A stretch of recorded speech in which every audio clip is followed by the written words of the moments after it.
Amém, gente. Glória a Deus. Estou feliz de estar mais uma vez aqui com vocês, continuando o nosso estudo. É, Nós realmente precisamos decidir, né, estudar a palavra de Deus. Não é algo que vai brotar no nosso coração. Nós precisamos ser convencidos pelo Espírito, mas só o convencimento sem atitude não adianta nada. Então a gente precisa realmente decidir, independente da vontade, independente da preguiça, independente das distrações, a gente precisa decidir. E hoje nós vamos continuar o livro de Salmos, e eu separei, gente, 4 salmos para a gente estudar, né? Os salmos mais conhecidos, assim, que eu considero que são mais importantes, de repente, não mais importantes, mas assim, mais relevantes para a gente ter um conhecimento básico, que é o objetivo desse estudo. E depois, no final, como a gente vai estudar o Salmo 91, e o Senhor me falou algo muito pontual a respeito do Salmo 91, que tem a ver com a parte de trauma. Eu queria ensinar vocês a respeito disso. Na verdade, eu sei que quem faz o estudo, né, de repente quer aprender apenas o que está aqui, né, o conhecimento daqui. Aí, se a pessoa estiver vendo no YouTube ou você mesmo falar, ah, não, eu só quero aprender o que está escrito na Bíblia, o restante eu não quero. Aí você pode sair, tá tudo bem, né? A gente respeita aí a medida de cada um tem que andar na sua medida de fé, na medida de entendimento daquilo que o Espírito já convenceu.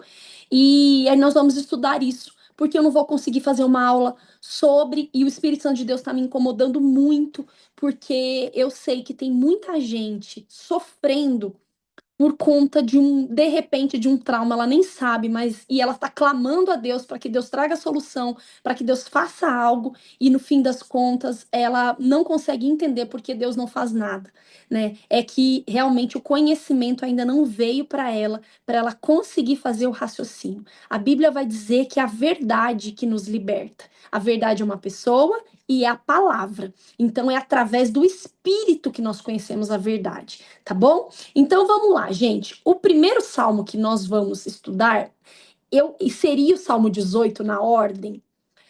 Só que o Salmo 18, como eu vou relacionar ele um pouquinho com o Salmo 91, eu queria estudar com vocês primeiro o Salmo 23. Amém? Que é o salmo mais conhecido da Bíblia, é o salmo que até quem não anda com Deus sabe, né? O Senhor é meu pastor e nada me faltará. É, então, esse salmo é um salmo de Davi, e esse salmo tem muita coisa profunda, gente. Não é assim tão simples, assim, uma coisa de o pastor e as suas ovelhinhas, não. Tem coisas profundas aqui que nós vamos estudar. Então, abra aí, Salmo 23, nós vamos ler ele inteiro, ok? E, e depois eu vou estudar com vocês aqui as peculiaridades desse salmo. Eu vou ler aqui, tá, pessoal? O Senhor é o meu pastor, nada me faltará. Na minha Bíblia tá nada me falta. Em verdes prados me faz descansar, e para as águas tranquilas me guia em paz. Restaura-me o vigor e conduz-me nos caminhos da justiça, por amor ao seu nome. Ainda que eu ande pelo vale da sombra da morte, não temerei mal algum, pois tu estás comigo. A tua vara e o teu cajado me protegem. Tu prepararás um banquete para mim na presença dos meus inimigos. Me honrarás ungindo minha cabeça com óleo e fazendo transbordar o meu cálice. A felicidade e a misericórdia certamente me acompanharão todos os dias da minha vida, e habitarei na casa do Senhor por dias sem fim. Gente, quando nós olhamos esse salmo escrito por Davi, nós precisamos ter em mente que Davi muito provavelmente escreveu esse salmo quando ele ainda era um pastor de ovelhas, né? E para a gente entender a profundidade disso, nós precisamos entender como era esse serviço, né? Esse serviço pastoral, como é que era ser um pastor naquela época? E como é até hoje o pastoreio, né? Esse serviço no Oriente Médio, porque lá existem ainda. essas pessoas, essa prática que era antiga, ainda existe lá. E por alguns beduínos, que são famílias árabes, que são nômades, que vão mudando, né? No deserto, eles vão mudando de casas, enfim, e eles vão mantendo essa prática, né? Vivem para cuidar de rebanhos de ovelhas e de camelos, e vivem essa vida em clãs lá. Então, aqui nós vamos. A primeira coisa que a gente precisa entender é o seguinte: todo mundo sabe que o. Não sei se vocês sabem, né? Mas o clima do deserto não é um clima somente seco, árido e quente. Então, ele é quente durante o dia e ele é muito frio durante a noite. E por conta de toda essa quentura durante o dia, o que que acontecia? O pastor precisava acordar muito de madrugada para levar, né, as ovelhas, tirar elas do aprisco e levar elas para elas comerem e beberem. Então, naquela época, muitos pastores, e acredito que até hoje ainda, eles construíam a casa deles, é incrível, mas o aprisco, né, o curral ali, o aprisco, ficava muitas vezes como um cômodo da casa, de tanto que o pastor tem uma conexão com a ovelha. Mas o que a gente precisa saber é que o que que acontecia? O pastor, ele saía então de madrugada, pegava essas ovelhas de madrugada, por quê, gente? Não dava, né? Para ele acordar se ele levasse as ovelhas 10 horas da manhã, se a gente não consegue sair na rua 10 horas da manhã nesse sol, vocês imaginam lá. Lá, um absurdo, né? Não tem condição. Então, ele, amanhecendo o dia de madrugadinha, ele já pegava as ovelhas para encontrar no deserto um lugar que tivesse pastagem para as ovelhas comerem e um lugar que tivesse água, tá? Então ele caminhava horas e horas com essas ovelhas todos os dias para levá-las para um lugar para elas comerem onde tivesse vegetação e tivesse água. E aqui é interessante porque, gente, esse lugar de vegetação não era sempre o mesmo lugar. Porque se imagina no deserto, eu encontrei um lugar aqui de vegetação, eu levei as ovelhas 3, 4, 5 dias. Daqui a pouco essa vegetação já abaixou e ele tinha que mudar de lugar, né? Então não era sempre o mesmo lugar. E é isso, uma das coisas que nós precisamos nos atentar, porque o Senhor, ele faz esse convite para nós, né? Todos os dias, um lugar de comida e um lugar de bebida. Uma travessia com ele, ele nos atrai para nós comermos e bebermos todos os dias algo fresco, algo novo, muitas vezes diferente daquele que a gente comeu um dia antes, né? Num lugar diferente. E aí, o que que acontece? Então, logo cedinho ele ia procurar uma vegetação e procurar um oásis, e é óbvio que a travessia durava muitas horas. E ele saía de madrugada antes do sol sair e depois ele também vinha embora com as ovelhas antes de anoitecer. Por quê? Como eu disse para vocês, gente, é um absurdo, mas no deserto é 40 graus durante o dia e negativo. 40, 50 graus durante o dia e temperatura negativa durante a noite. Então ele precisava trazer as ovelhas antes de anoitecer. Ok, eu não sei se vocês sabem, mas as ovelhas são animais coletivos. Elas não se dão bem em criação em isolamento. Então, elas vivem melhor em rebanho. E isso diz muito respeito a nós, né? Porque lá no Gênesis, o próprio Deus disse: Olha, não é bom que o homem esteja só. Farei para ele uma adjuntora. Isso significa que não é porque o homem estava só, afinal de contas, ele estava com Deus. Mas a ovelha precisa de animais, né? Segundo a espécie dela, ela precisa andar no coletivo. E nós somos assim também. Embora nós tenhamos o nosso Deus, o nosso Senhor, nós precisamos de pessoas. E é por isso que o Senhor está nos comparando aqui como ovelhas. E aí, gente, o que que acontece? Fazer essa travessia com essas ovelhas não era uma tarefa fácil. Por quê? Uma ovelha pesa, em média, de uns 50 quilos mais ou menos. Até uns de 4 a 12 quilos é só de lã, de quando faz a tosquia, então tem uns 12 quilos ali de lã. E uma coisa interessante, a ovelha não é um animal que aceita bem uma troca de proprietário. É por isso que lá eles sempre fazem assim: tem o pastor que é o pastor velho, que eles chamam. E aí, junto com esse pastor, um adolescente, um jovenzinho vai acompanhando ele enquanto ele vai fazendo enquanto ele vai cuidando dessas ovelhas, que a gente chama de pastor novo. Então tem o pastor velho e o pastor novo. Por que, gente, isso?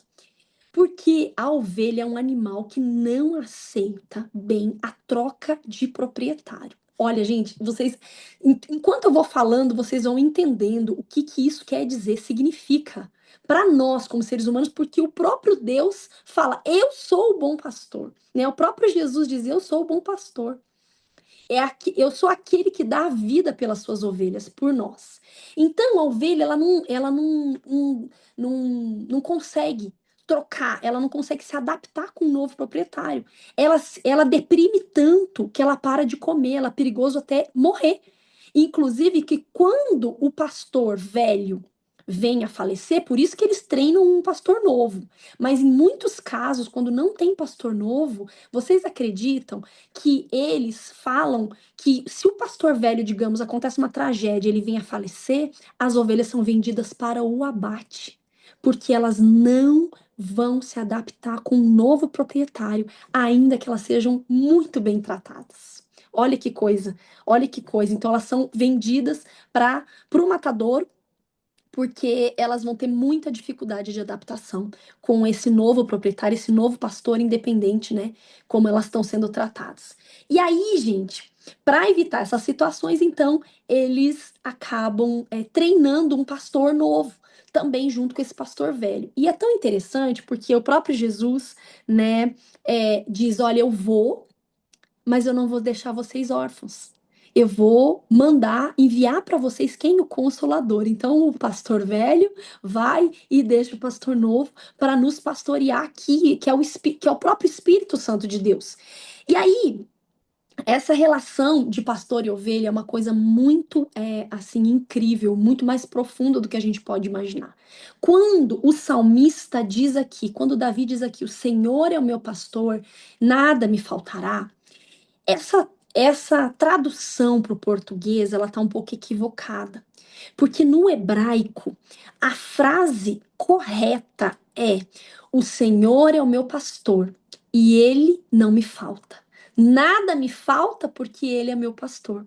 Então não é aquilo que o pastor pode dar, é a presença dele que supre a falta de todas as coisas. Então, é como se dissesse: O Senhor é o meu pastor e por isso eu não tenho falta de nada. Se ele não me falta, nada me falta. É um lugar onde a gente encontra em Deus, onde vai te faltar muitas vezes, de repente, recurso para você pagar uma conta, vai te faltar uma consideração de alguém que você ama, vai te faltar um pai, uma mãe para te proteger, para te guiar, mas ele não vai te faltar. E quando nós entramos nesse lugar, onde ele é suficiente, realmente nós olhamos para todas as coisas e achamos que tudo é muito pequeno perto daquilo. Nós não sentimos essa falta de ter coisas, porque ele não nos falta. Vocês entenderam como é que é essa primeira frase? Então, o correto seria dizer: O Senhor é o meu pastor e ele não me falta. Ou então, o Senhor é o meu pastor e por isso de nada eu tenho falta. Nada me falta. E aí, gente, uma outra coisa interessante é que as ovelhas, elas são animais medrosos. Elas estão sempre com medo e sempre inseguras. Por quê? Porque elas não possuem elementos naturais de defesa, como garras, dentes afiados, veneno. Ela não sabe correr, ela não sabe dar coice. Então a ovelha, ela tá sempre com medo. Vocês sabiam que a ovelha tem medo até mesmo do próprio reflexo dela na água? Veja só o que que o Senhor está dizendo para nós. Muitas vezes a gente se vê e às vezes a gente tem medo até de quem a gente se tornou, de quem a gente nunca se tornou, né? Então, é incrível como esse pastor ele é necessário na vida da ovelha. Eu vou falar para vocês que o que, que acontece. Por mais difícil, né? A gente é muito ovelha mesmo. O pessoal está comentando aqui, é verdade. Então, essa travessia pelo deserto, né? É difícil. Por quê? Primeiro, o pastor precisa conduzir essas ovelhas a águas de descanso, porque como elas estão sempre com medo, elas precisam ter esse lugar onde elas se sentem seguras. Elas precisam ser conduzidas a essas águas de descanso. E eu acho interessante, porque a Bíblia diz assim, olha, ele em verdes pastos me faz descansar. E aqui eu queria só puxar um link, né? Quando a Bíblia vai dizer lá sobre o pastor que não é um verdadeiro pastor. Aqui, Jesus, o verdadeiro pastor, é aquele que dá a vida pelas suas ovelhas, é aquele que nos faz descansar. Mas o mau pastor, aquele pastor que pastoreia cobrando resultados, ele não faz você descansar. Ele cobra serviço, ele cobra empenho, ele cobra produção, né? Mas o nosso bom pastor, ele nos faz, ele faz, ele te pede, ele te força, ele te incentiva a quê? A descansar. Porque o importante é você estar com ele, não fazer coisas para ele, né? Eu sempre falo isso aqui, o nosso ministério é não é algo que nós fazemos para Deus, é quem nós somos nele. Quem nós somos em Deus transborda. E isso é o nosso ministério, é o nosso papel na terra. Toda vez que, através da sua vida, do seu testemunho, daquilo que você vive, você alcança alguém, você toca na vida de uma pessoa, você instrumenta na vida de uma pessoa, você está exercendo o seu chamado, o seu ministério. Nós não precisamos descobrir qual é o nosso ministério, nós somos o nosso ministério. Nós precisamos ser construídos por ele para então a gente exercer com excelência o nosso ministério, né? E aí, gente, o que que acontece? É, o Senhor, o pastor, então conduz as ovelhas para águas de descanso e tem muitas vezes, né, que ele precisa levar água na boca da ovelha. Por quê? Porque a ovelha, ela simplesmente é míope. Ela não enxerga. Ela pode estar na frente de uma nascente e ela não vai beber água. Ela é capaz de morrer de sede na frente da nascente sem beber essa água. Então o pastor às vezes vai trazer água para a boca dessa ovelha. Porque esse pastor, gente, é o pastor que nos protege, é o pastor que nos deixa em segurança, é aquele que fala: vai, filha, que eu sou contigo. Não tenha medo. Ser forte e corajosa, ser forte e corajoso, meu filho, eu tô contigo, né? Então ele tira, ele é aquele que vem e tira o nosso medo. E esse medo, gente, entrou lá no Éden. Todos nós temos essa intimidação, esse medo, todos nós temos. No Éden, o que foi a primeira coisa? Adão, onde estás? Ele fala: ouvi tua voz, tive medo e me escondi. Então lá atrás já existe esse medo. E assim somos nós, né? Quantas vezes, não sei com você, comigo já aconteceu inúmeras vezes, quantas vezes nós perdemos tantas oportunidades por medo. Quantas vezes a gente tem medo de amar e se decepcionar? A gente tem medo de confiar e depois se frustrar. A gente tem medo de perdoar e se machucar de novo. A gente tem medo de arriscar. Medo, medo. A gente tem muito medo de viver muitas vezes o que Deus tem para nós. Às vezes a gente se auto-sabota. Eu sou uma pessoa que o Senhor já falou comigo inúmeras vezes: Cláudia, para com isso. Você de medo de avançar, de medo de não dar conta, de medo, você tá se auto-sabotando e você tá é, privando, né? Me privando de realmente fazer você viver aquilo que eu tenho para você. Então, gente, nós precisamos estar com esse pastor. Nós precisamos estar nele para que ele nos incentive e nele nós tenhamos essa segurança de avançar. Então, assim, essa segurança não vai vir de um pensamento positivo. Porque aí, sabe o que que acontece? O pensamento positivo vem, mas vários gatilhos são puxados em você. O pensamento positivo vem, mas às vezes o diabo lança um monte de seta para te intimidar. O que nós precisamos é estar nele. Ele não nos falta. E se ele não nos falta, de nada nós temos, nada nós temos falta. Então, uma coisa, né, muito interessante é essa questão de que ele nos leva às águas tranquilas. Quantas vezes nas nossas crises, né, nos nossos aí infernos existenciais, o Senhor vem com uma palavra de consolo, ou então, depois de muito choro, você sente aquela brisa, você sente aquele aquela respiração, e é Ele, naquele lugar, te trazendo uma paz. Que mesmo com tudo de ponta cabeça, você fala: Meu Deus, será que eu tô normal? Eu tô até esquisita, eu tô me achando até esquisita porque eu tô em paz, né? Então, quando a gente tá nele, não tem ansiedade daquilo que tá por vir. E quando a gente tá nele, também a gente não fica olhando para trás para aquilo que passou, mas a gente simplesmente está nele e ele nos conduz. Gente, outra coisa interessante é que o trabalho do pastor no Oriente Médio é de vigiar o tempo todo. Veja bem, ele fica com aquela roupa grossa, de pelo, de tudo, para estar conduzindo as ovelhas, né? Debaixo de um sol escaldante, ele tá com aquelas roupas nada bonitas, mas ele tá lá, vigiando ovelha por ovelha.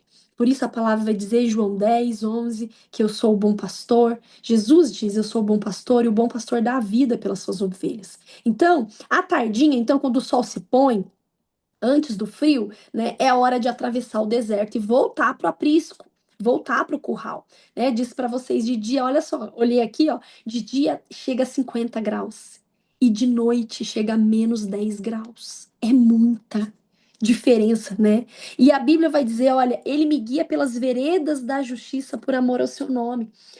Ele me guia por caminhos retos de volta ao meu lar, de volta para o curral. E a presença desse pastor, como eu disse para vocês, confere segurança, mas essa segurança não nos garante uma travessia tranquila. O próprio Jesus disse: No mundo tereis aflições, mas tem de bom ânimo, porque eu venci o mundo.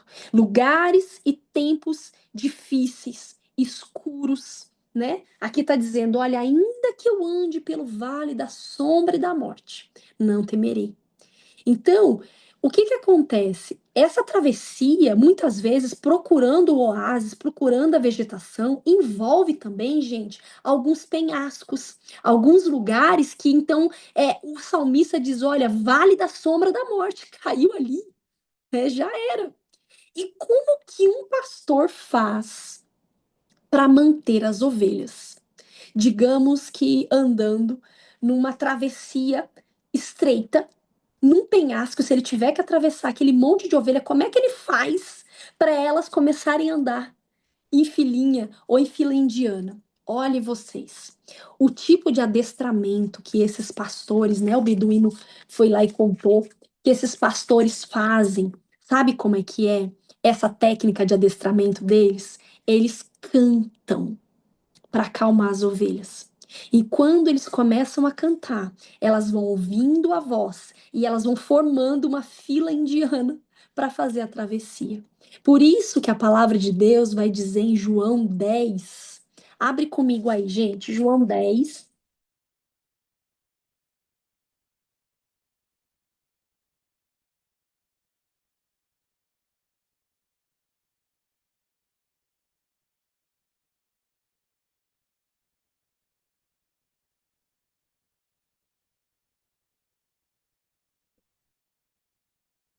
João 10 diz assim: vou ler para vocês. Vou ler do 1 ao 5, depois eu vou pular para o 27. Em verdade vos asseguro: aquele que não entra no aprisco das ovelhas pela porta, mas sobe o muro à procura de outra passagem, esse é ladrão e assaltante. Aquele que entra pela porta é o pastor das ovelhas. Para esse, o porteiro abre a porta do aprisco e as ovelhas ouvem a sua voz. Ele chama cada uma das suas ovelhas pelo nome e as guia para fora. E depois de conduzir para fora todas as que lhe pertencem, vai adiante delas, e elas o seguem, porque reconhecem a sua voz. Todavia, de modo algum seguirão um estranho. Ao contrário, fugirão dele, porque não conhecem a voz de estranhos. 27, 10, 27 de João diz assim: As minhas ovelhas ouvem a minha voz. Eu as conheço e elas me seguem. É por conta disso, por conta dessa técnica de adestramento que Davi faz essa metáfora. E aqui Jesus está dizendo: olha, as minhas ovelhas, elas reconhecem a minha voz. Elas sabem quando eu que estou falando com elas. E aí, gente, o que que acontece?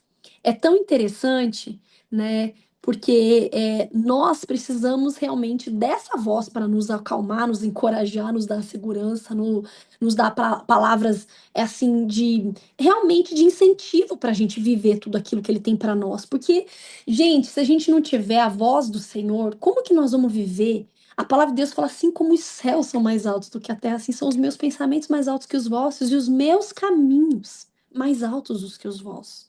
Se você olhar para o céu, você podia falar, se a palavra estivesse dizendo assim, olha, assim como o teto da sua casa, até tudo bem, pode passar pela sua cabeça um tipo de plano do Senhor para mim, para você, mas o céu é uma coisa absurda. Então, tudo que ele tem para nós é inimaginável. Por isso que a Bíblia vai dizer, olha, nem olhos ouviram, nem ouvidos ouviram, nem jamais penetrou no coração do homem. Então, para a gente conseguir viver, nós vamos precisar reconhecer a voz. Por isso que eu sempre falo aqui, sabe, gente? E eu ensino meus filhos também. É, o mais importante da vida com Deus, muitas vezes, nem é só obedecer de forma religiosa os mandamentos, mas é construir uma intimidade com Ele, de conversa, de ouvir a voz, né? Por quê? Porque vai muita gente dizendo naquele dia, olha, eu curei no teu nome, eu expulsei demônios em teu nome. Ele falou, eu não te conheço. Você só. Quem que são essas pessoas que ele não conhece? São pessoas que não passaram tempo com ele. São pessoas que não ouviam, que não reconhecem a voz dele, que não sabem a voz dele. Eu, desde que os meus filhos são pequenos, eu sempre falo para eles: olha, você já tirou seu período de oração? E o período de oração incluía eles orarem e ficarem um tempo para escutar a voz de Deus. Você vai sair do quarto depois que o Senhor falar com você, depois que você escutar ele falar com você. Por quê? Por que que eu tô fazendo isso com os meus filhos? Porque diferente lá, né, dos muçulmanos que fazem as crianças decorar o Alcorão e elas têm medo de Alá por conta do Alcorão, daquilo que elas sabem. Então, assim, Alá não é pai. Eu já expliquei isso para vocês aqui, né? A tradução de Alá é Deus lunar. Então, ele não é um pai.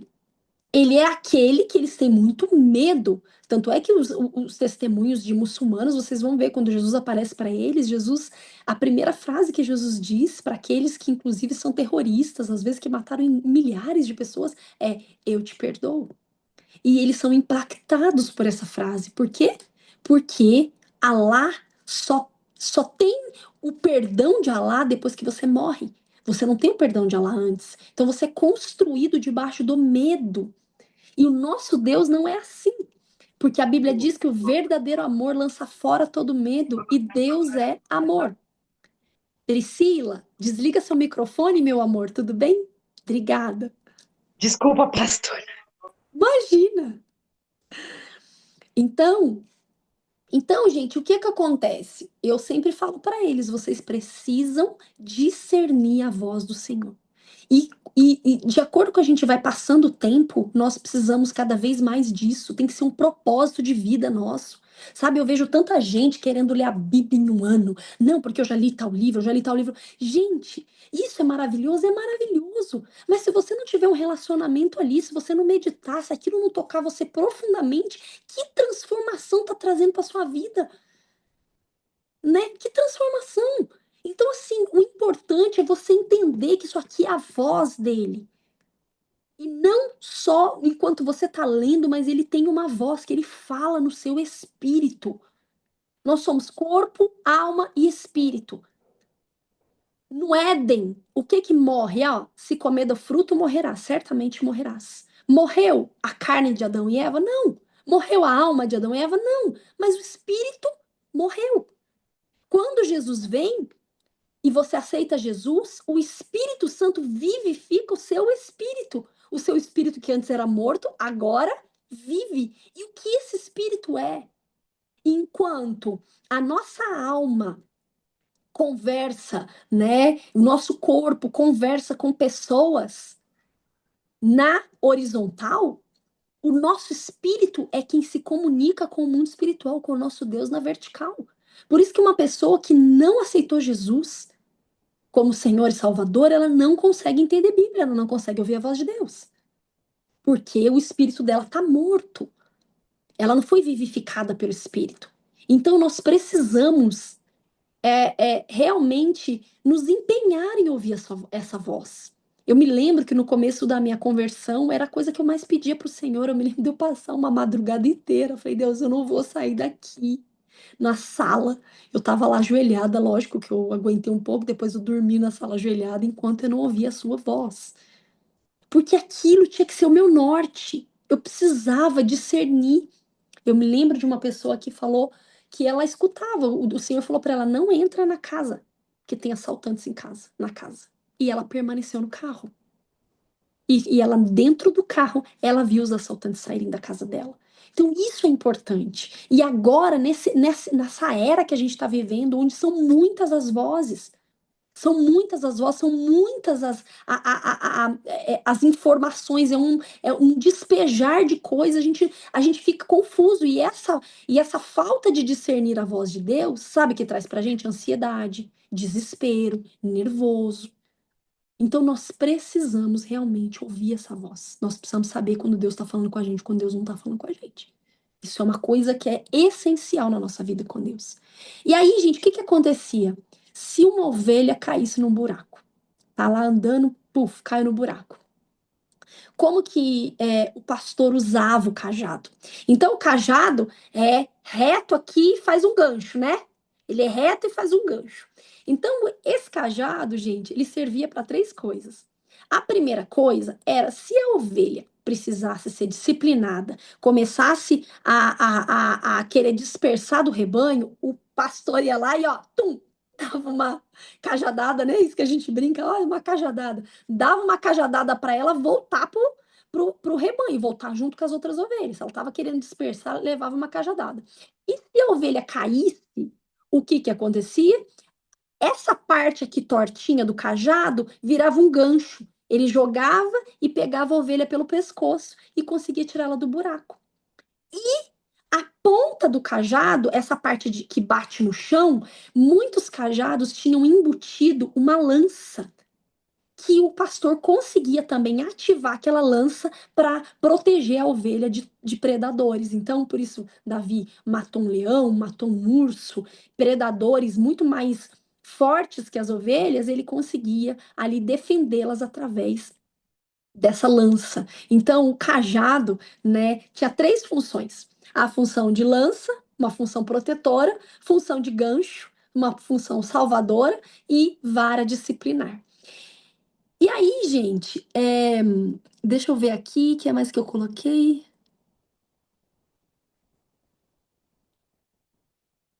Beleza. E aí, na volta, o que acontecia? O pastor dava uma última refeição ali para as ovelhas, e as ovelhas ficavam felizes, né, para elas voltarem felizes para o aprisco. Ele dava a última refeição para elas voltarem ao lar. E os pastores contam, esses beduínos contam que constantemente eles precisam contar o número de ovelhas. Eles estão o tempo todo, várias vezes ao dia, contando quantas ovelhas tem, porque se alguma se perder, o pastor, a Bíblia vai dizer que ele deixa as 99, deixa sozinho no meio do pasto? Não, deixa no aprisco as 99 e vai atrás daquela que se perdeu, né? Jesus deixou, fala que deixa as 99 e vai atrás daquela que se perdeu. Porque cada ovelha, cada um de nós é único para Deus. Não sei se vocês já viram vários testemunhos de pessoas que estavam completamente desviadas, não conheciam o Senhor, ou estavam desviadas, às vezes estavam numa balada, estavam num centro de prostituição, estavam num lugar. Ontem mesmo ouvi um testemunho de uma moça que estava no topo de um prédio para se jogar. E ela ouviu a voz do Senhor. Isso não é isso que eu tenho para você. Eu tenho um plano para sua vida. Não é isso que eu tenho para você. Quantos lá perdidos ouvem a voz de Deus? Os religiosos piram nessa hora, né, gente? Porque eles não querem. Mas a verdade é que esse Deus ama todos.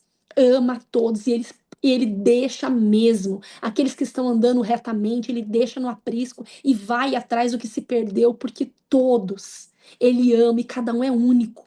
Cada DNA é único, eu sempre falo isso. Uma vez o senhor falou para mim, Cláudia, sabe quando vocês dizem, ah, mais um que morreu, milhares morreram? A dor, A minha dor é de cada um como único. A dor do meu coração é quando você perde uma pessoa na sua vida que é insubstituível. Porque essas pessoas são insubstituíveis. Nunca mais na face da terra vai existir um igual àquele. Porque a identidade é uma, o propósito é outro, o DNA é único, tudo é único. E aí, gente, eu queria finalizar esse salmo com vocês, né, contando uma história que um beduíno contou. Até é aquele historiador Rodrigo Silva que conta. Ele diz que na fronteira, né, na fronteira entre Israel e o Egito, os turistas vão passando ali de ônibus, eles estavam passando um ônibus de turistas para conhecer o monastério de Santa Catarina. E aí o guia estava explicando para eles tudo e eles viram do lado de fora um beduíno, ou seja, um pastor de ovelhas. E o beduíno estava fazendo algo assim que eles ficaram pasmos. O beduíno pegou uma das ovelhas e quebrou a pata da ovelha. E depois pegou um negócio lá de tipo primeiro parecido com primeiro socorro e começou a enfaixar a pata. E aí o guia ficou em choque e foi, né, perguntar pro beduíno por que que ele tinha feito aquilo, né, com a ovelha, né, que judiação, enfim, né, já dá logo um choque. E aí aquele pastor disse assim, olha, isso que eu fiz dói mais em mim do que nela. Mas a verdade é que essa ovelha ela é de difícil adestramento. Ela não obedece, ela não obedecia a voz dele, né? E sempre fugia do rebanho. O beduíno falou que por 3 vezes ela quase morreu, porque ela fugiu do rebanho e uma vez ela ficou por 3 semanas perdida, dispersa. E ele foi atrás para ver onde ela estava e trouxe ela de volta. E aí muitos dos amigos aconselharam ele: olha, vende ela pro abate, porque ela não consegue adestrar, só tá te dando trabalho, só dá coisa. Mas ele disse que não, né? E outra coisa, o que era pior ainda, que essa ovelha, além dela se perder e dar toda hora esse trabalho para ele, cada vez que ela se perdia, ela se enchia de carrapicho, de graveto, de um monte de coisa, e não dava nem para usar a lã para tosquia, não dava nem para tosquia, não dava nem para usar para tosquia aquilo, porque estava cheia de sujeira, né? Não dá para você vender aquilo. Então o pessoal falou: vende logo pro abate e se livra desse problema. E ele disse que ele não queria vender a ovelha. E aí ele quebrou a pata dela e ele disse assim: agora, toda vez que eu for para algum lugar com o aprisco, com o rebanho, com o aprisco não, desculpa, com o rebanho, ela vai ter que ir junto, carregada por mim. E vai demorar uns 3, 4 meses para ela sarar.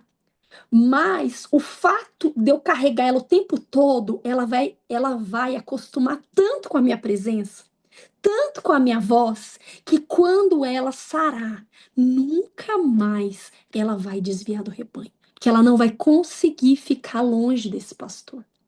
Então, esse salmo é lindo de saber que o Senhor muitas vezes, né, quando nós realmente dentro da nossa imperfeição, dentro das nossas falhas, a gente não consegue segui-lo, a gente não consegue, a gente se esforça, né, muitas vezes para fazer o que é certo, a gente não consegue. Por vezes, ele vai quebrar a pata. E aí a gente vai ficar na dependência dele e vamos experimentar uma presença que vai ser impossível depois disso conseguir viver longe desse pastor, conseguir viver longe da voz, conseguir viver longe dessa presença, vai ser impossível conseguir viver longe dessa presença. Amém? Então esse é o Salmo 23. Lindo e profundo, profundo pra gente. Amém? Ok. Vamos lá agora. Nós vamos para o Salmo. Espera aí, deixa eu ver se é 91 aqui. Nós vamos agora, gente, para o Salmo 133. Abram aí comigo, Salmo 133.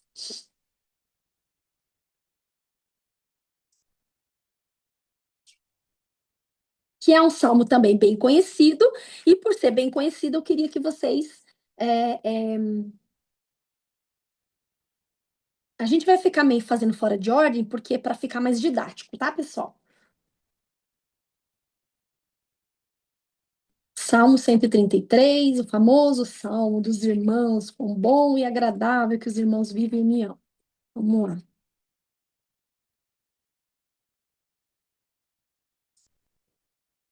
Então, Salmo 133 diz assim: como é feliz e agradável observar quando os irmãos vivem em fraternidade. Ah, não tô gostando dessa versão da King James, não.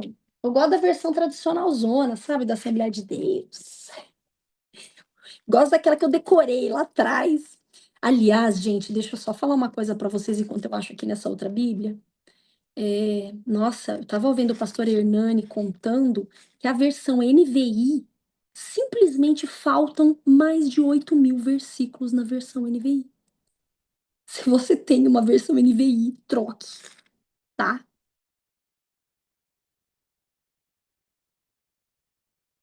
Não, também não tá legal isso aqui.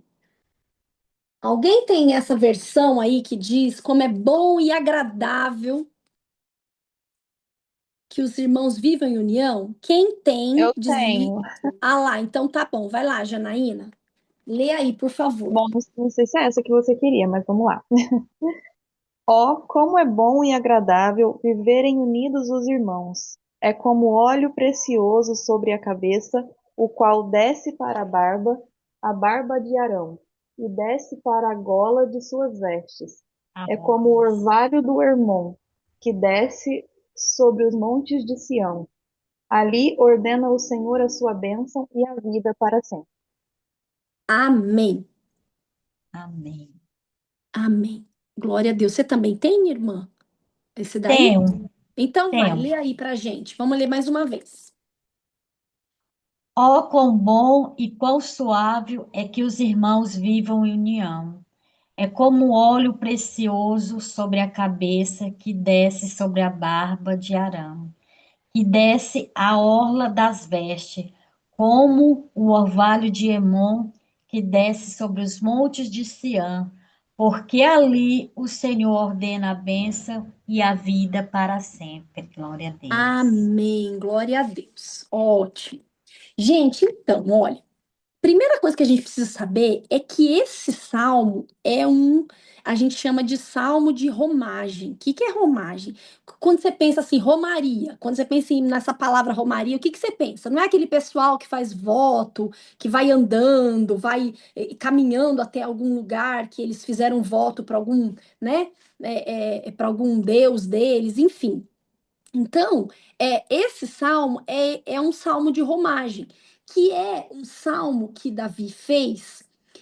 Tá vendo aqui, ó, na sua Bíblia, se você olhar aí, tá escrito assim, cântico de romagem. Davi também fez.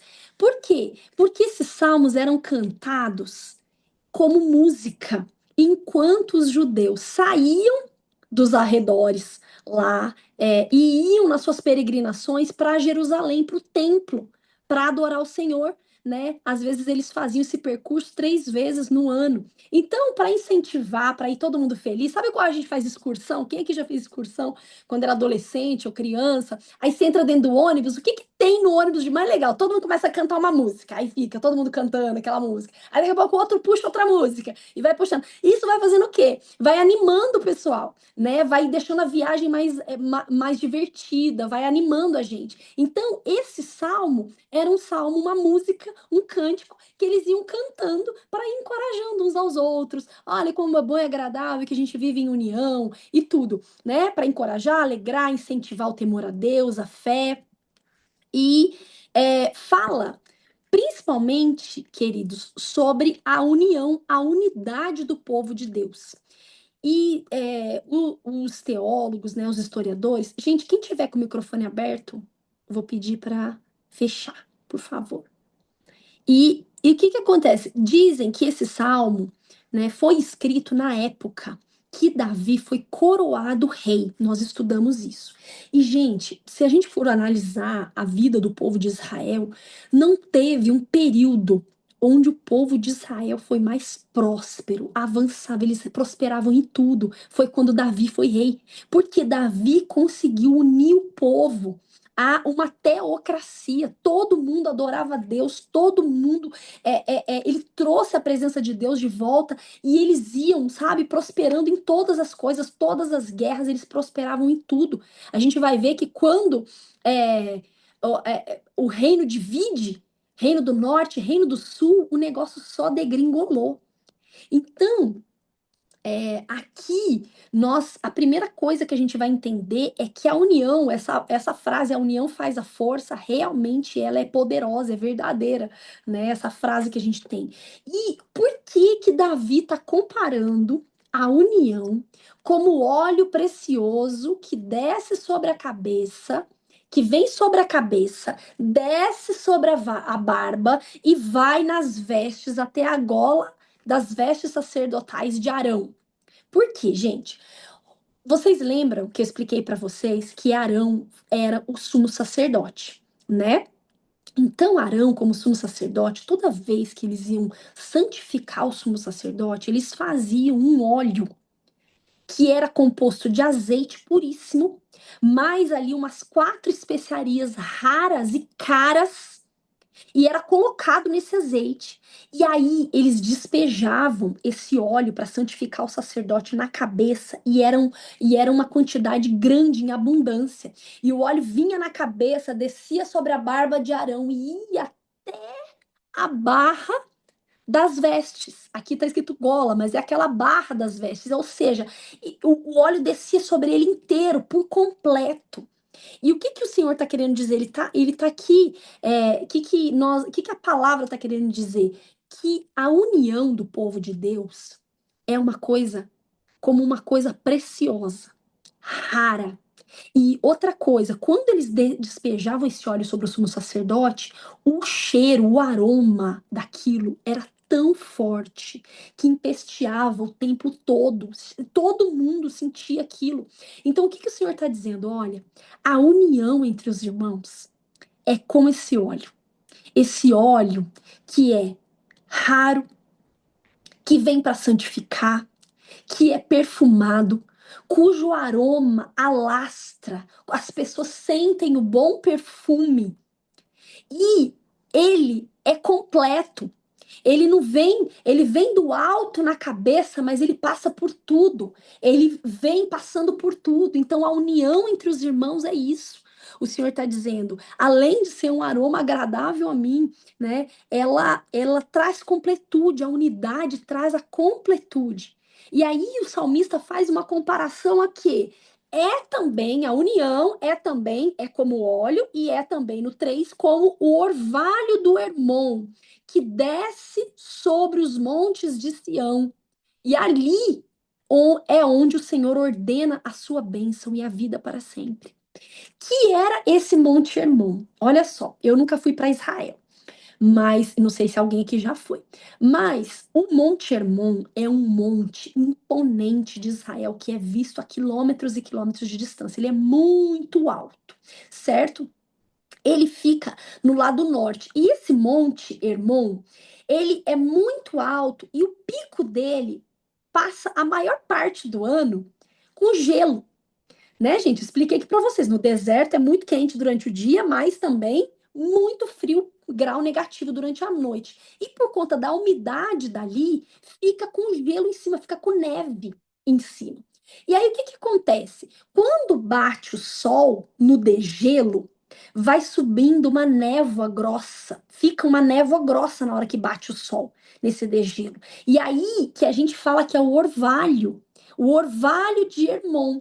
Só que aí você fala, Cláudio, mas aí o que que acontece? O Monte Sião fica ali perto? Na verdade, quando a Bíblia usa essa expressão Monte Sião, não é que é o Monte Sião, é porque a gente sabe que o Senhor chama, né, Jerusalém de a Sião, né? Não usa essa metáfora. Então, só que o templo. Então, aqui ele está querendo dizer assim: olha, o templo, embora o Monte Hermon fique no lado norte de Israel, e Sião, o Monte Sião, né, metaforicamente, fique no sul, esse orvalho que se cria é do norte ao sul. É a mesma comparação que ele faz do óleo. Olha, vem da cabeça e vai até o pé.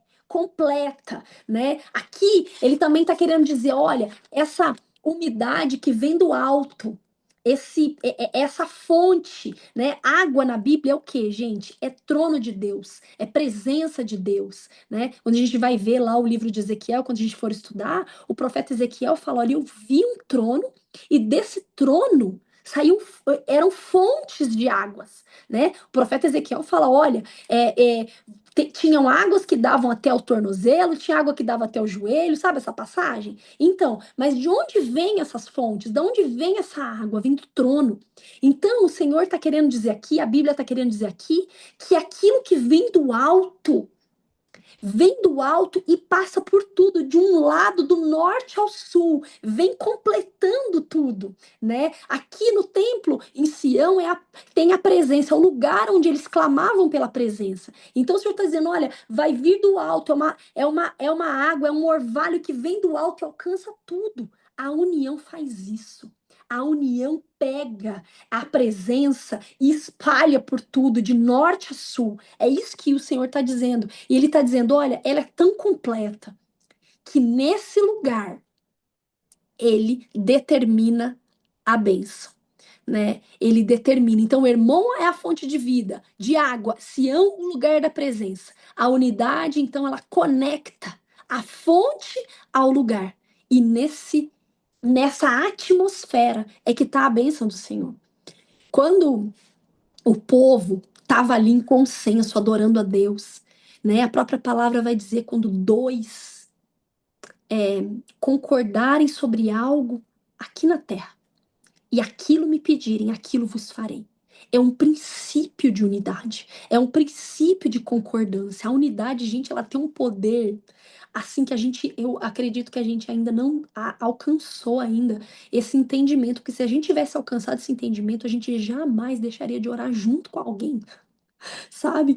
É, é, é, quando o povo de Israel estava unido no Senhor, naquela época, junto com Davi, não tinha nada que parasse eles.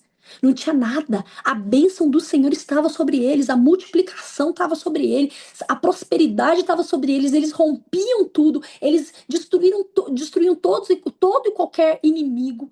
E aí, o Senhor está dizendo: olha, quando tem unidade, tem concordância tem base para bênção. Mas quando tem discórdia, quando tem desunião, o que que a Bíblia diz, gente? Um reino dividido não subsiste. Não subsiste. Então, a unidade, ela ativa o agir de Deus, ordenando a bênção dele. Mateus 18:19, quando dois dentre vós concordarem sobre algo.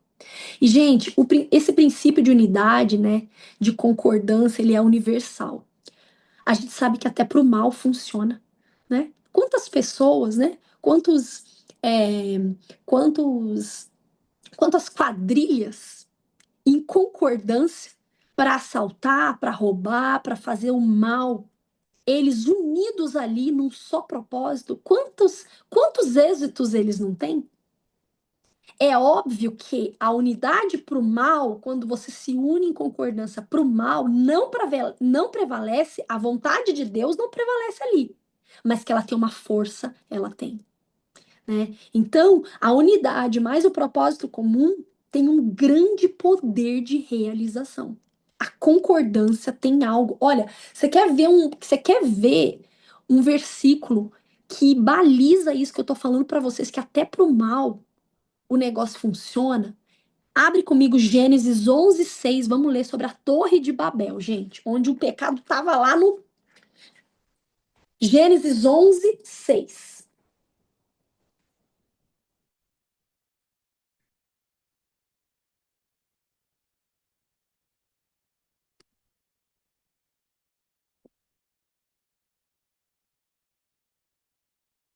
Diz assim: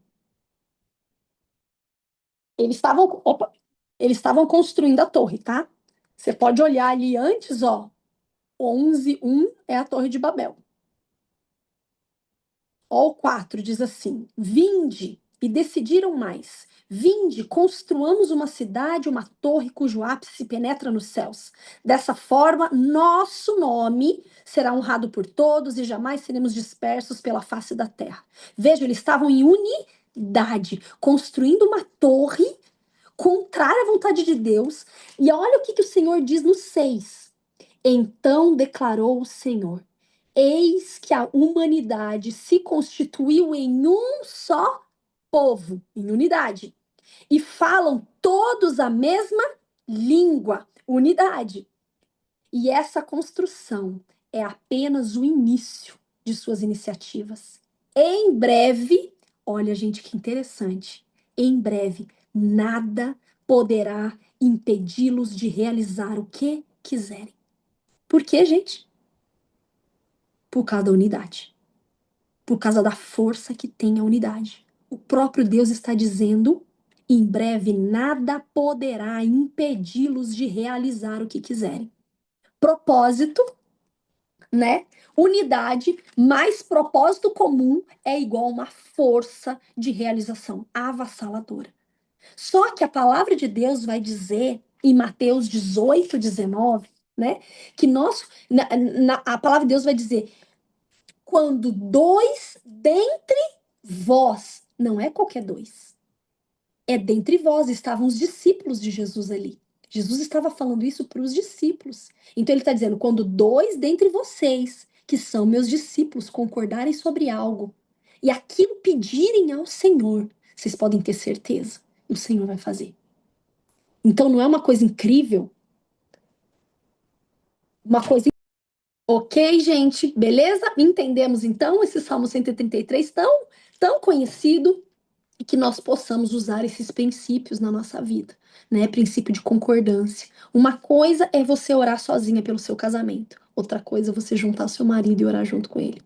Uma coisa, eu na minha vida assim pessoal, contando aqui para vocês, sempre que tem algo na minha família que acontece alguma coisa com os meus pais ou alguma coisa assim na família que a gente ou com as minhas irmãs, a gente nunca assim, posso falar que 95% das vezes nós combinamos um horário, eu e as minhas duas irmãs, para a gente fazer uma oração em concordância. Nunca é, olha, gente, cada uma hora, um tal horário aí. Não. É sempre uma oração em concordância. Quando a gente quer que realmente aquilo é algo importante, aquilo precisa ser estabelecido, o Senhor precisa dar uma resposta para a gente está clamando ali. Ou então, se não dá para fazer chamada naquela hora, eu gravo oração e elas ouvem e elas colocam lá o amém delas. Mas é sempre em concordância, que nós possamos utilizar isso para nossa vida, sabe, gente? Que eu sei que o diabo às vezes fala assim: não, para que isso? Precisa não, só você orando já tá bom. É porque ele não quer que você tenha realmente esse lugar onde você vai usufruir desse poder que tem na unidade. Então, sempre que você precisar de alguma coisa, liga para um amigo, liga para alguém e fala: olha, você podia orar comigo? Ou então eu posso orar e você concorda junto comigo, tá? Sempre vamos ver se a gente utiliza isso na nossa vida, porque é algo poderoso. Beleza, Salmo 133 está aí. Agora nós vamos para o Salmo 18, ok? 33 falamos, 23 falamos, Salmo 18. O salmo que os demônios não repetem. Eles mais odeiam esse salmo. Abre aí comigo. Salmo 18. Eu, inclusive, né, nesse relógio de oração que nós fizemos aí pela nação, quem está no grupo, fizemos pelo nosso governo. Eu pedi a hora que eu estava de madrugada orando, o Senhor me deu esse Salmo 18 para eu declarar. Falou: Cláudia, ore, profetiza, ora a palavra, ora o Salmo 18. Gente, queria falar para vocês uma coisa, tem nada a ver agora com isso, mas assim, só para que eu tô lembrando aqui agora, meio aleatório, mas vocês sabiam que esse horário, né, a quarta vigília, que é das 3 da manhã às 6 da manhã, se você for olhar na palavra de Deus, deve ter ali mais ou menos, olha, eu não sei quantificar, mas todos os momentos que Deus está trazendo alguma revelação, algo que ele quer falar, ele fala na quarta vigília. É incrível que lá no livro deixa eu ver se eu anotei aqui, do profeta, eu não lembro se é Jeremias, Jeremias 44:4. Não sei se, acho que é Jeremias 44:4 que vai dizer que o Senhor traz a revelação para eles de madrugada. Então, assim, o que que eu aprendi esses dias? O Senhor disse algo para mim. Você pode, disse através do pastor Hernani, inclusive, você pode orar e conversar com Deus qualquer horário, mas Ele vai falar com você, na maioria das vezes, trazendo revelação, na quarta vigília do dia, que é das 3 às 6 da manhã. É a hora que você ouve Deus falar, tá bom? Eu sei que é difícil acordar de madrugada, eu tenho muita. Nem vou declarar isso. Eu não tenho dificuldade em nome de Jesus, mas vocês já sabem, né? Mas que nós possamos nos esforçar para estar. Esse horário é um horário tremendo de Deus falar com a gente, tá bom? Então vamos lá, ó. O Salmo 18, por que que eu disse para vocês que é um salmo que os demônios não repetem? Porque quem é especializado aí, especialista, faz muita libertação, o pastor Oswaldo Lobo, que inclusive tem inúmeros livros de libertação, ele diz: olha, os demônios odeiam esse salmo, não repetem. E esse salmo é mais um salmo escrito por Davi. E tem muita correspondência com o Salmo 91, né? Escrito por Moisés, que eu falei já para vocês na última aula. E é incrível, gente, que nós vamos ver no decorrer que tanto Moisés quanto Davi, eles tinham um relacionamento, não era qualquer relacionamento com Deus. Era um relacionamento de amor profundo com o Senhor.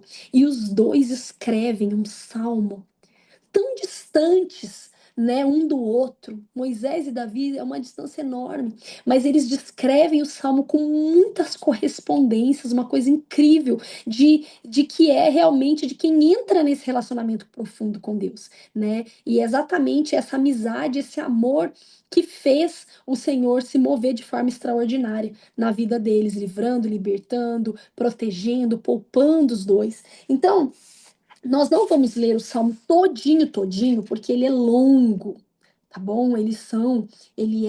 Tem 50 versículos, é um salmo longo. Eu vou ler o começo dele, porque o que eu quero falar com vocês a respeito, né, é mais sobre o amor do salmista, o nosso amor com relação ao Senhor, tá? Então diz assim, Salmo 18. Eu te amo com todo o meu ser, ó Senhor, minha força. O Senhor é o meu penhasco e a minha fortaleza. Quem me liberta é o meu Deus. Nele eu me abrigo, meu rochedo, meu escudo e o poder que me salva, minha torre forte e o meu refúgio.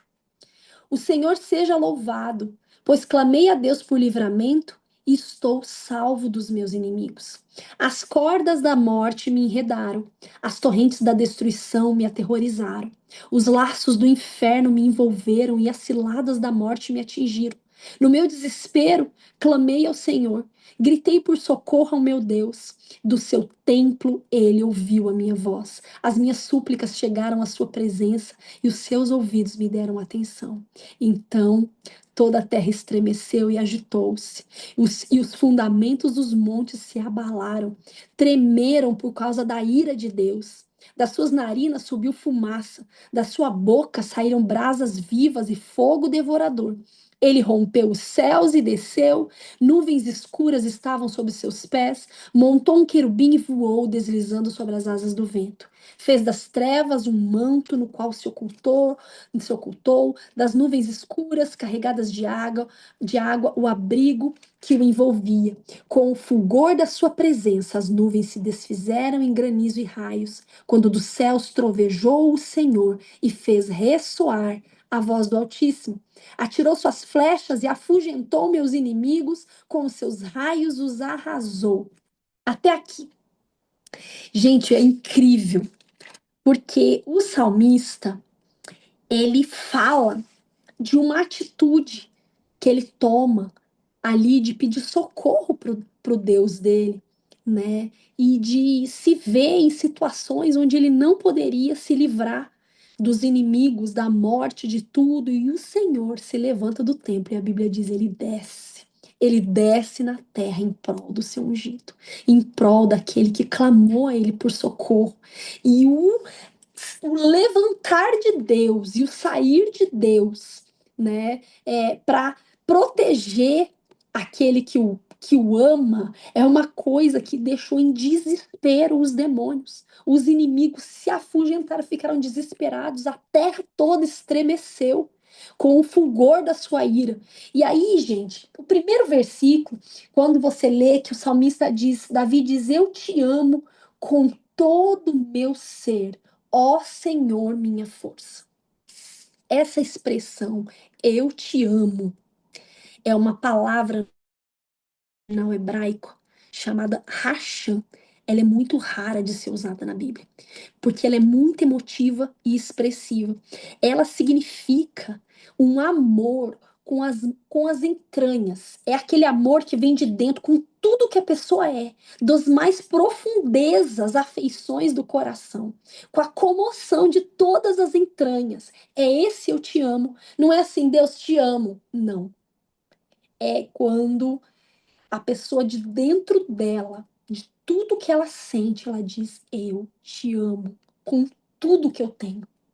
Então, nós vamos ver no decorrer do texto que esse amor de Davi por Deus, esse amor das entranhas, do fundo do coração, livrou Davi de tudo. Foi a coisa que foi suficiente para tirar todo e qualquer inimigo da vida de Davi, né? Do fundo do coração, Davi sabia que o Senhor era o seu refúgio. Olha o verso 2. O Senhor é o meu penhasco, a minha fortaleza. Quem me liberta é o meu Deus. Nele eu me abrigo. Ele é meu rochedo, meu escudo e o poder que me salva, minha torre forte e o meu refúgio. Agora abre comigo o Salmo 91 para vocês verem como Moisés, o homem que caminhou tanto com Deus, que o Senhor falava para ele, olha, ele com os outros eu falo através de sonhos e de visões, mas com meu servo Moisés é diferente. Com ele eu falo face a face. Moisés pediu, né,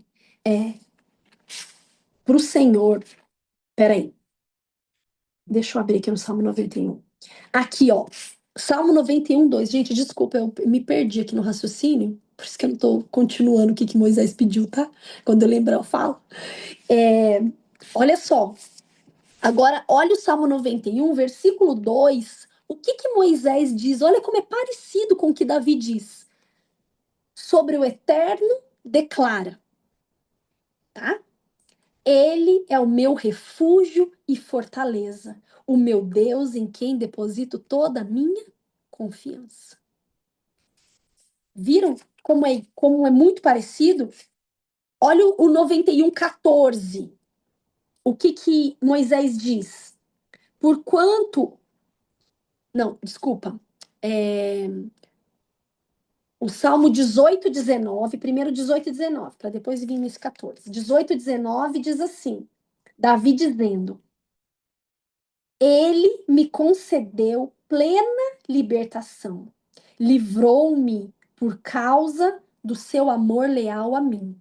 Ó, gente, faz que nem eu, ó, fica com a mão assim, ó, no Salmo 18 e no 91, para vocês não ficarem. Ou então põe a fitinha da Bíblia para segurar, para vocês começarem a comparar, que a gente vai comparar os dois, tá bom? Por serem os homens que a Bíblia mais relata do relacionamento profundo que eles tinham com Deus, a gente está fazendo essa análise, como eles chegaram nesse lugar em Deus, né? E como eles diziam a mesma coisa, como eles eram realmente convencidos pelo Espírito de que esse Deus era aquele que os livrava de tudo por conta do amor. Olha, o 19 diz assim, então, vamos lá, 18, 19. Ele me concedeu plena libertação, livrou-me por causa do seu amor leal a mim. Aqui, Davi dizendo a respeito de Deus. Salmo 91:14. Olha o que Deus está dizendo a respeito do servo dele, Moisés. Porquanto ele me ama, eu o resgatarei. Eu o protegerei, pois ele conhece o meu nome. Veja só, tem umas traduções que eu amo, que diz assim: porque ele se apegou a mim com amor, eu o livrarei. Pô-lo-ei a salvo, porque conhece o meu nome. Veja que o que importa, o que blinda a gente, o que nos livra, o que nos protege é o nosso amor.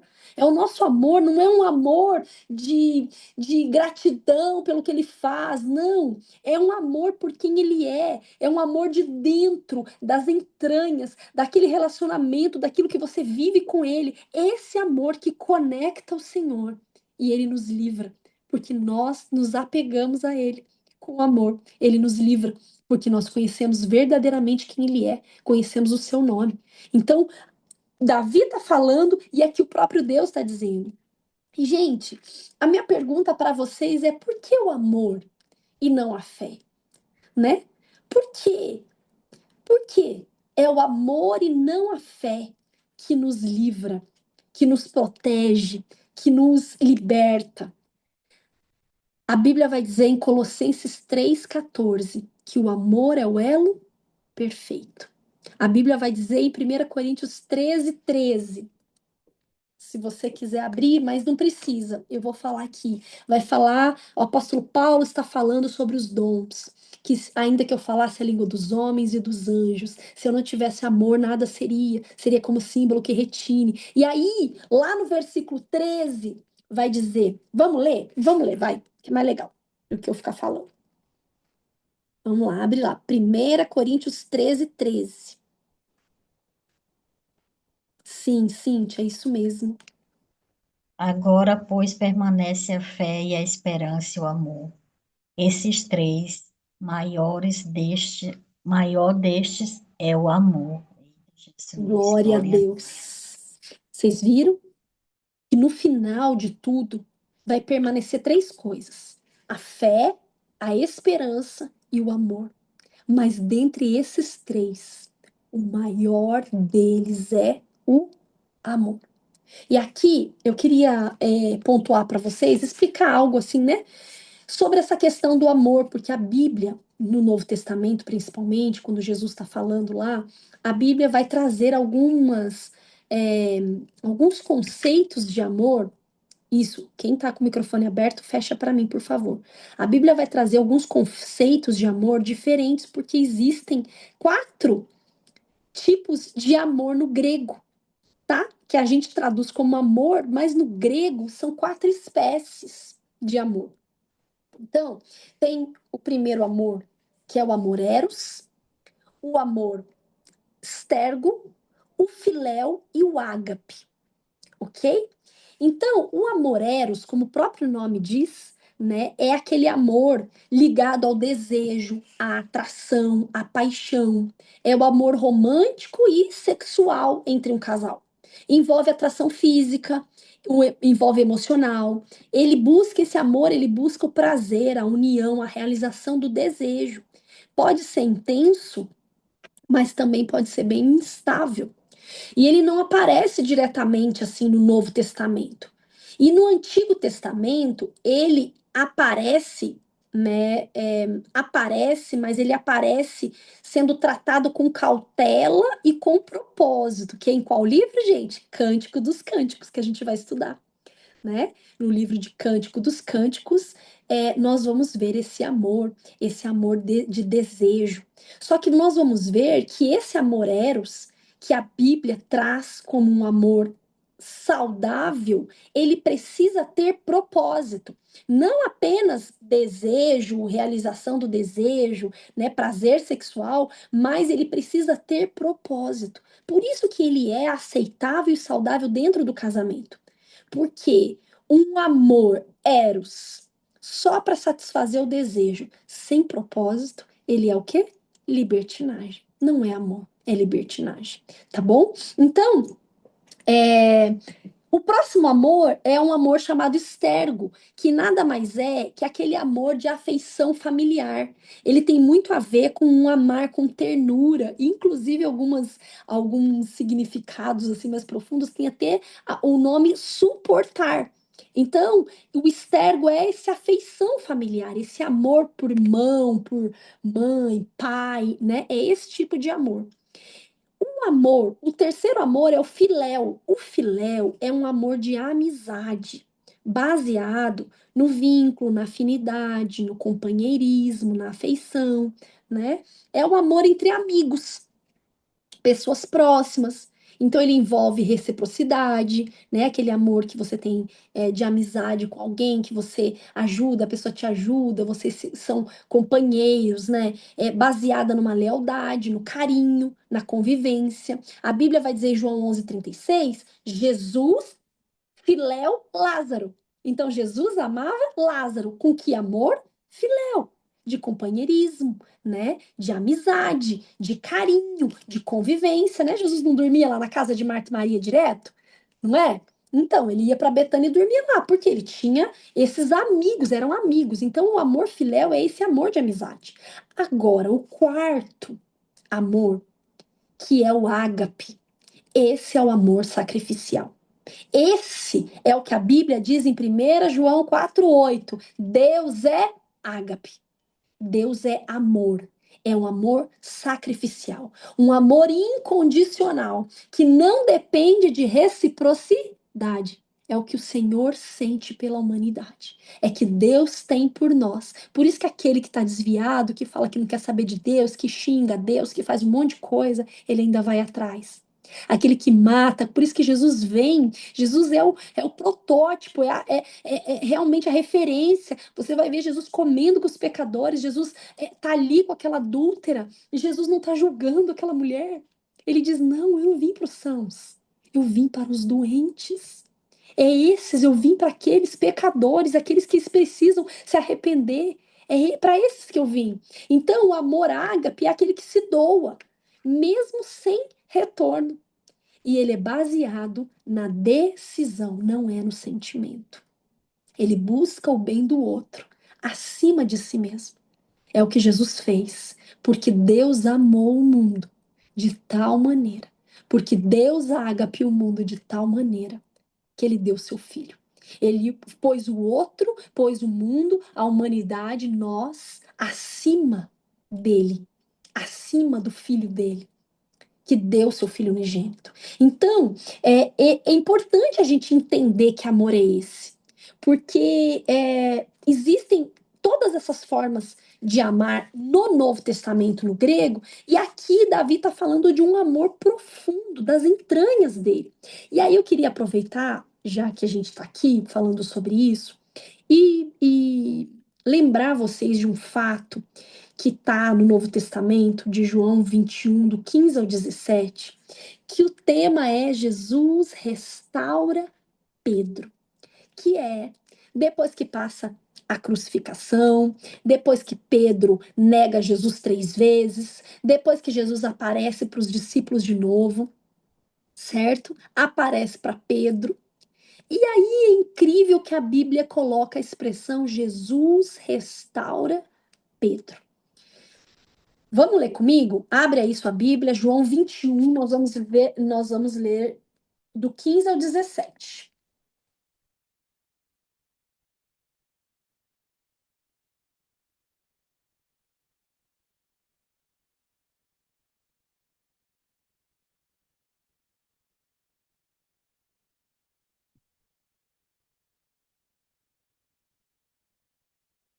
Diz assim: Assim, após tomarem o desjejum, Jesus questionou a Simão Pedro: Simão, filho de João, tu me amas mais do que estes outros? Respondeu ele: Sim, Senhor, tu sabes que eu te amo. Jesus o encarregou: Cuida dos meus cordeiros. Outra vez, Jesus lhe perguntou: Simão, filho de João, tu me amas?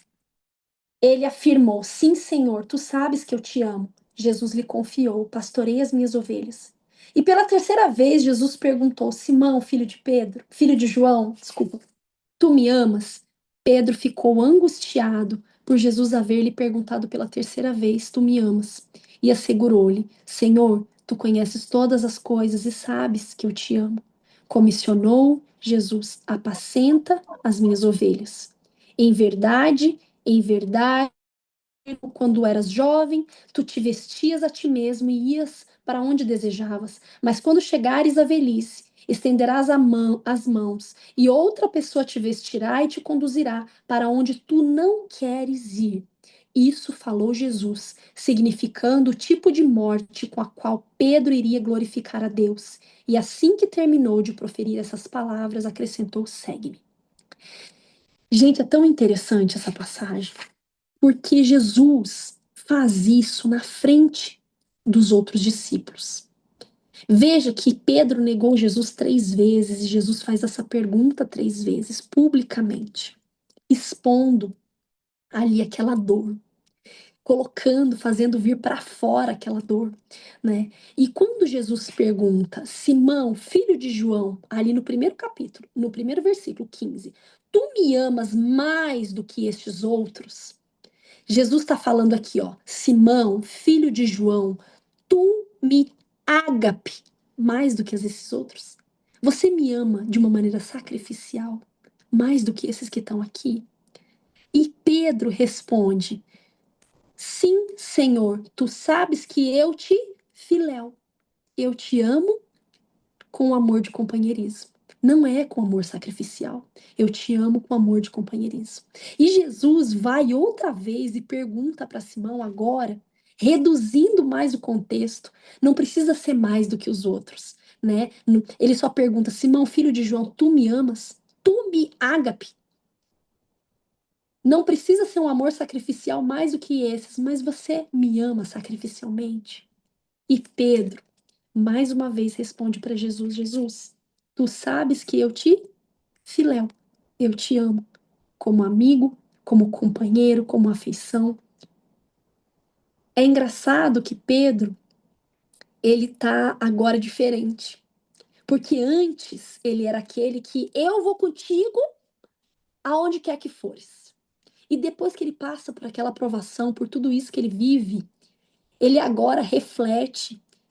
E ele realmente entende que ele não consegue amar Jesus, né, com esse amor perfeito, esse amor ágape, esse amor sacrificial, como Jesus está perguntando para ele.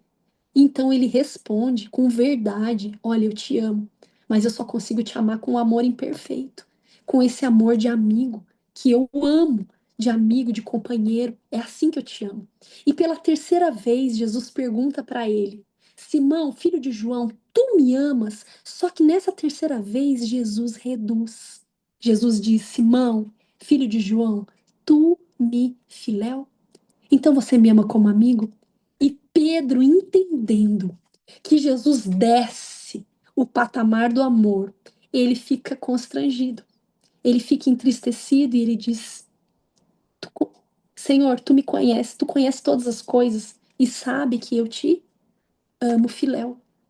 Então, o que, que a gente entende aqui, né? Nós entendemos que algo profundo acontece com Pedro, porque Jesus, ele acaba, quando ele faz as perguntas, e mesmo Pedro respondendo com a verdade dele, com a fraqueza dele, com a imperfeição dele, eu não consigo te amar como o Senhor quer que eu te ame, Senhor.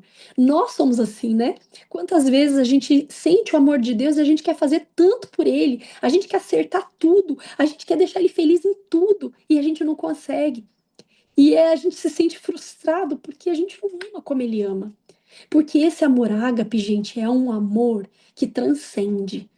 É um amor que supera. É um amor que passa o nosso esforço. Não é pelo esforço, é pelo espírito, né? Esse amor sacrificial de você amar sem querer nada em troca.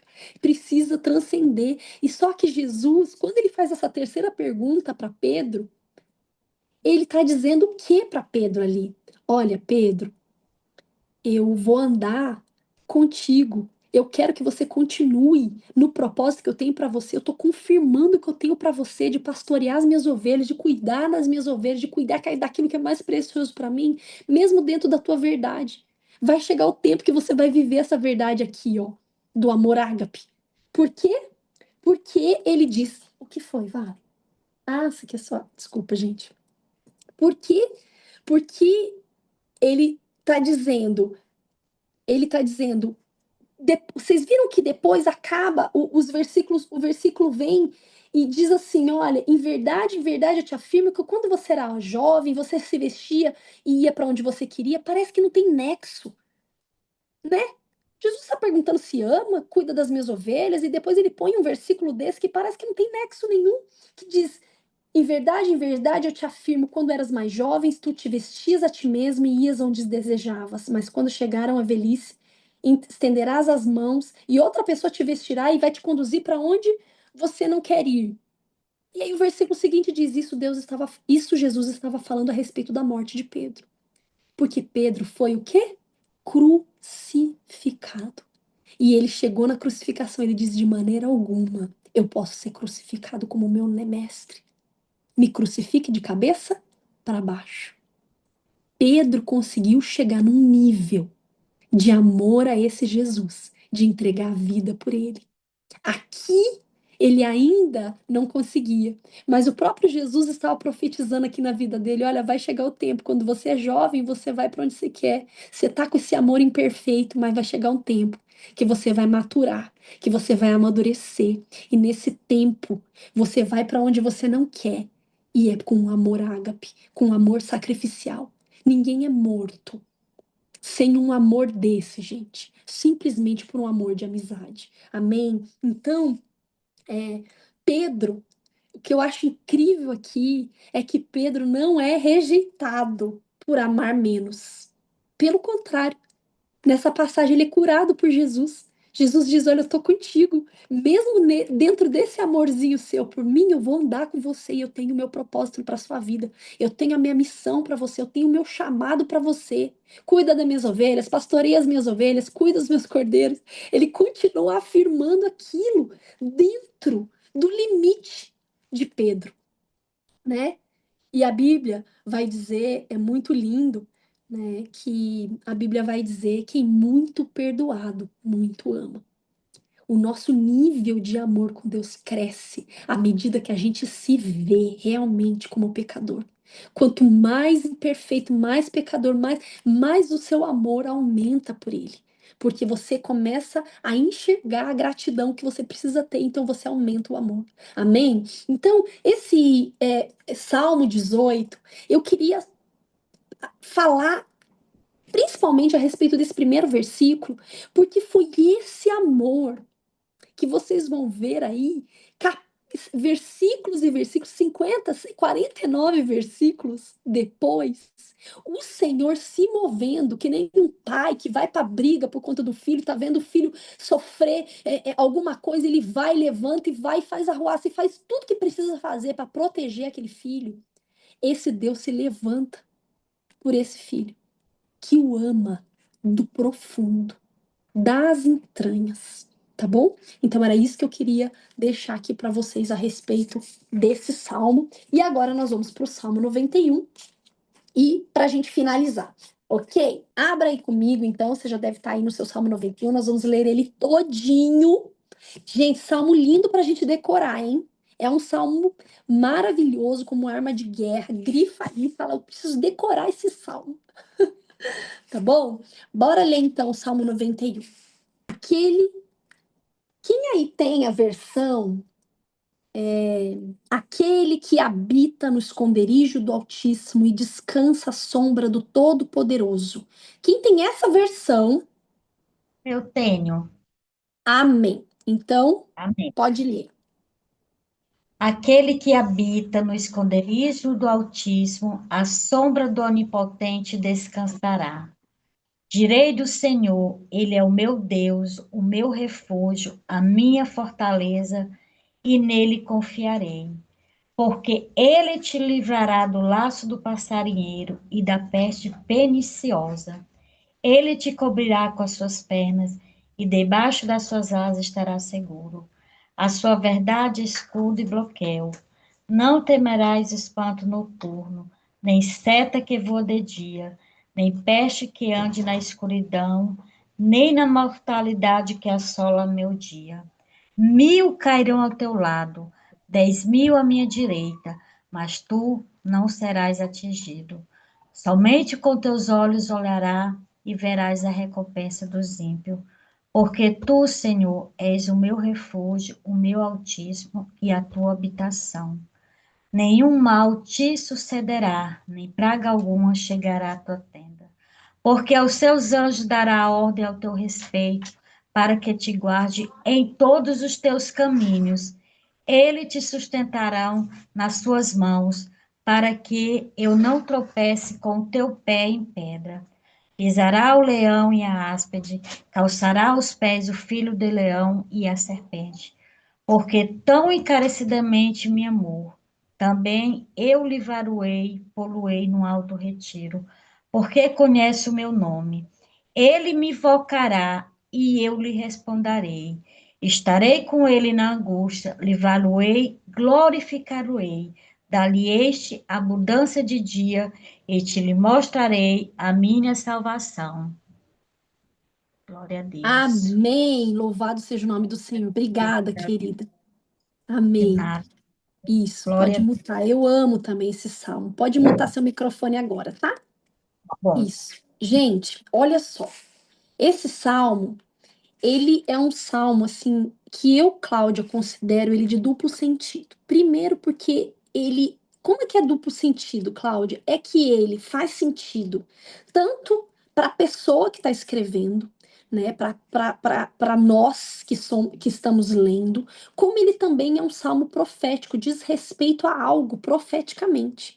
Então, esse salmo, ele é profético porque fala muito a respeito de Jesus, mas também nós podemos usar esse salmo como se o salmo estivesse falando conosco, tá bom? Então ele é de duplo significado.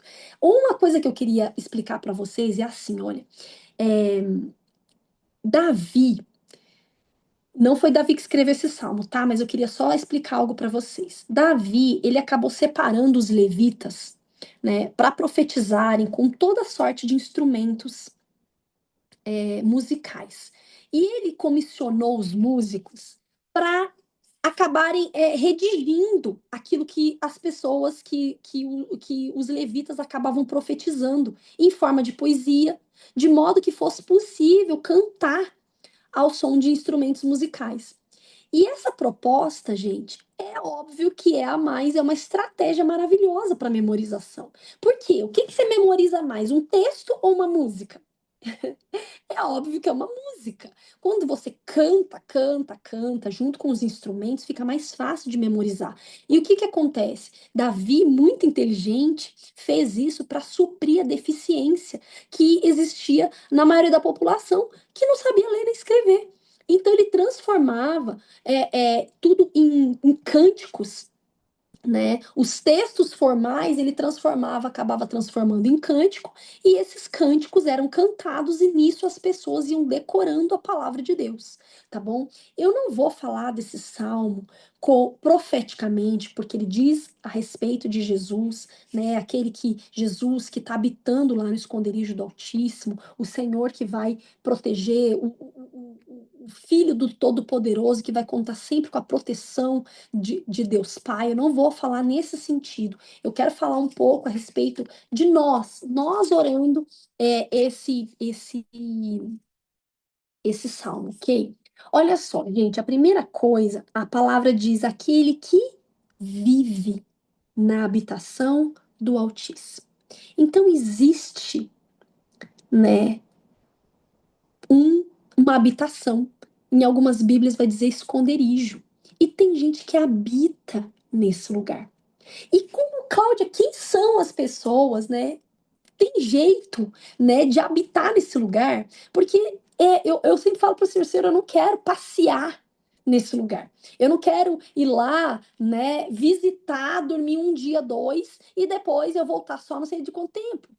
Eu quero habitar nesse esconderijo. Existe um esconderijo, então, do Todo-Poderoso para aqueles que fazem questão de estar ali morando, habitando com Ele.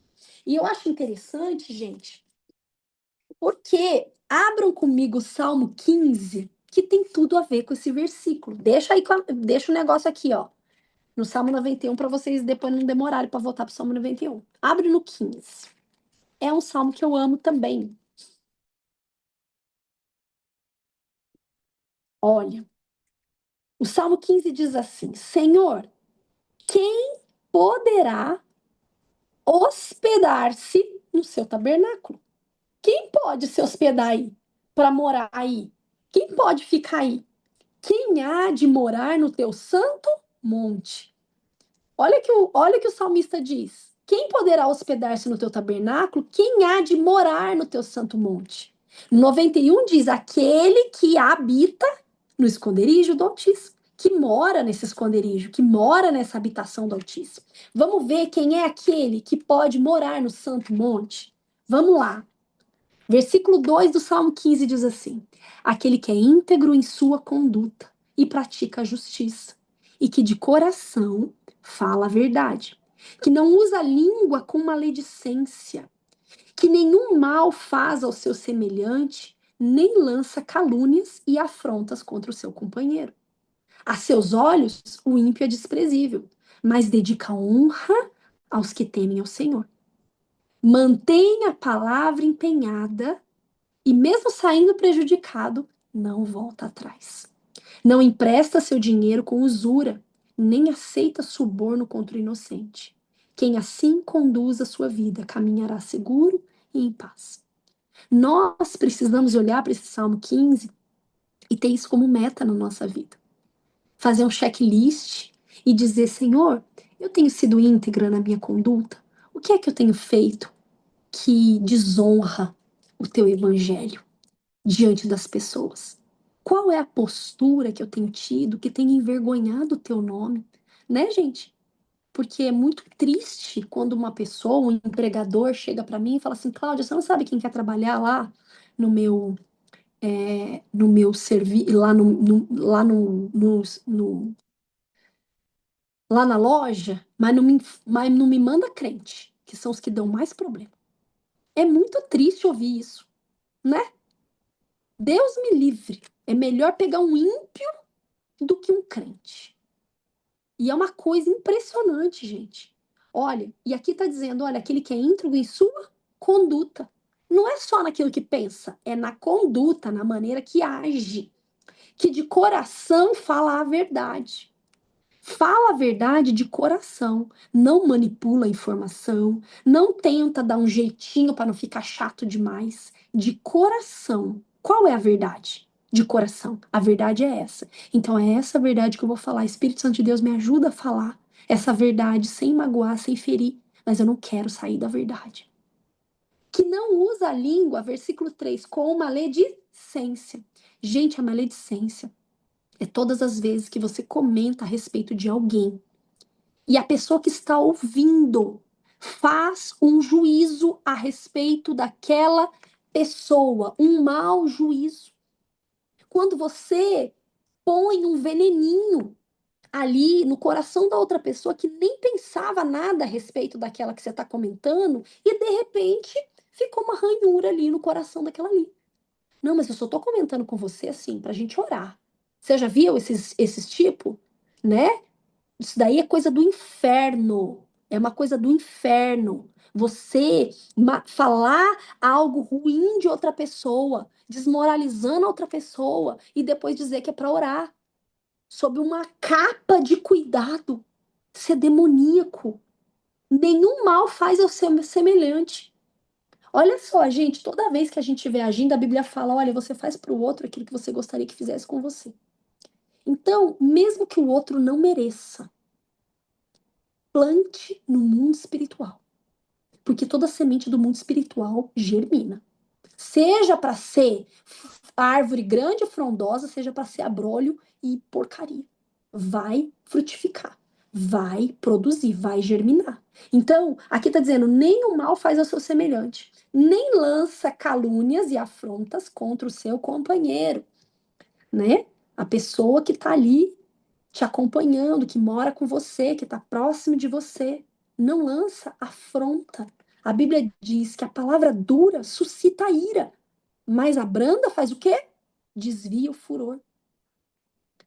Todas as vezes que eu tô assim sendo muito afrontada no meu orgulho, assim, no meu ego, e aquilo me dói, eu tenho vontade de tomar uma atitude, se não for de falar, de ignorar aquela pessoa, eu falo, Espírito Santo de Deus, me ajuda a entender que há humilhação, que há aquele que a si mesmo se humilhar, esse será exaltado, esse será honrado. Me ajuda a entender que eu tenho que estar parecida com Jesus, com mais ninguém. Mesmo que o diabo fique jogando na minha cabeça que eu estou sendo uma trouxa, é tonta mesmo, não é assim a vida. Enfim, eu quero me parecer com o meu Jesus. E é isso que deixa o inferno enfurecido. Enfurecido. Quanto mais você fizer, olha, deixa eu te falar uma coisa: quanto mais você fizer a vontade de Deus, mais o diabo vai levantar pessoas próximas a você para te afrontar. São os de perto. Porque os de longe, quando você chega num patamar com Deus, os de longe não faz mais diferença. Mas os de perto, dá aquela alfinetada, te magoa, te entristece, né? A seus olhos, o ímpio é desprezível. Ele olha o ímpio agindo impiamente, ainda que esteja prosperando. E ele despreza aquela prosperidade, porque é de maneira errada, é de maneira fora do padrão de Deus. Mas dedica honra aos que temem o Senhor, mas honra aquele que é simples, mas que é temente. As pessoas que realmente têm honra no mundo espiritual, aqueles que os anjos aplaudem, esses que a gente tem que honrar. Olha, essa palavra, essa parte do versículo 4, uma vez o Senhor falou comigo. Mantenha a palavra empenhada, ainda que saia no prejuízo. Não volta atrás. Eu pus para vender, gente, contando uma coisa aqui para vocês. Eu botei para vender um brinquedo da Valentina uma vez, uma boneca lá que engatinhava, fazia um monte de coisa, minha sogra tinha dado, né? Muito tempo atrás, eu fiquei com dó, porque às vezes eu dou tudo dos meus filhos, tudo que as crianças têm, eu dou tudo. Mas existem algumas coisas que para você doar, às vezes a pessoa não dá o valor, então é melhor você vender, que talvez a pessoa que está comprando vai dar muito mais valor naquele brinquedo do que a pessoa que está recebendo de graça, que às vezes você, enfim. E um tempo atrás eu peguei e pus essa boneca para vender. Mas pus assim sabe assim, no olhômetro? Então, digamos assim, a boneca custava lá, eu tinha visto, custava uns 600, 700 reais. E eu botei a boneca por 180 para vender. E 180 era a boneca que não engatinhava, não ficava de pé, não falava, não nada. Era boneca pura, sem pilha. Tinha a versão dessa boneca mais simples, que era 150, 180, mas que não fazia absolutamente nada. Coloquei naquele site do Enjoei. Gente, na hora que eu vi, eu queria mudar o preço, alguém já comprou a boneca. Aí meu Deus. Aí o Enjoei mandou um recado para mim. Parabéns, você acabou de vender a sua boneca por R$ 120, um negócio assim, porque era isso que eu ia receber. Meu Deus. Falei, não, não é possível. Como é que eu vou receber 120? A boneca custa 700. Aí eu comecei a olhar outras bonecas daquela, todo mundo vendendo por 400. Falei, caramba, falei, já sei. Olha eu, gente, o que que é? Gente, isso daí é o ser humano, tá? Crente, pastora. O que que eu pensei? Não vou mandar. Não sou obrigada a mandar. A pessoa não vai pagar, vai receber o dinheiro dela de volta e tá tudo certo, eu tiro a boneca. Como é que eu vou receber R$ 120 da boneca? Na hora que eu pensei, não falei absolutamente nada, na hora que eu pensei, o Espírito Santo de Deus me fez lembrar dessa parte do Salmo 15. Mantenha a palavra empenhada, ainda que saia no prejuízo. E eu mandei a boneca. Amém? Então é isso, porque importa o que a gente está construindo no espírito, no mundo espiritual. Não empresta seu dinheiro com usura, a juros. Gente, aqui só uma pontuação, a gente já estudou lá nos outros livros, que eu não vou lembrar agora, não sei se é Levítico, mas emprestar a juros. O Senhor não condena você emprestar a juros, por exemplo, para uma pessoa que é de fora do seu contexto familiar, tá bom? Fora do seu contexto familiar ou irmão na fé, que não seja irmão na fé, que é fora do seu contexto, o Senhor ele não condena isso. Mas você não pode emprestar com juros, por exemplo, um irmão seu que pede para um pai, para uma mãe, para um irmão, às vezes que é muito amigo seu na igreja, tá bom? Pessoas que você sabe que tá enforcado e que está precisando, que você é a pessoa que a Bíblia diz emprestará a muitos, porém nunca pedirá emprestado. E ali o Senhor está usando você para abençoar uma vida e você põe juros em cima. Isso não é bem visto diante do Senhor, tá bom? Pelos olhos do Senhor não é bem visto. E aí, não aceita suborno contra o inocente. Quem conduz assim a sua vida caminhará seguro em paz. Esse é o que habita, né? No tabernáculo, quem pode morar no Santo Monte. É óbvio, gente, que a gente nunca vai conseguir ser 100% isso aqui. Mas o simples fato da nossa motivação querer isso, da gente se esforçar para isso, vocês podem ter certeza que a gente já está no esconderijo do Altíssimo e desfrutando da proteção do Todo-Poderoso.